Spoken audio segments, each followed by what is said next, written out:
আল্লাহ বলেন রমাদান এমন একটা মাস যে মাসে কোরআন নাজিল করা হয়েছে।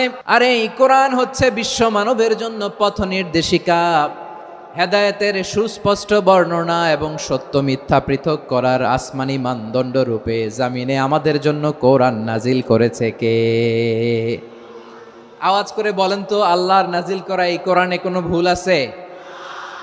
সবাই বলেন নাই। সবাই বললে এতটুকু আওয়াজ হয় আমি বিশ্বাস করি না।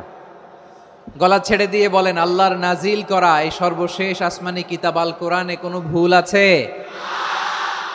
সন্দেহ আছে? সংশয় আছে?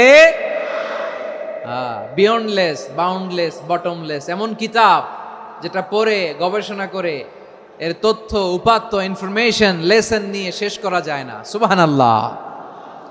আল্লাহ বলেন এই কোরআনকে আমি রমাদানে নাজিল করেছি, যেটা বিশ্ব মানবের জন্য পথ নির্দেশিকা।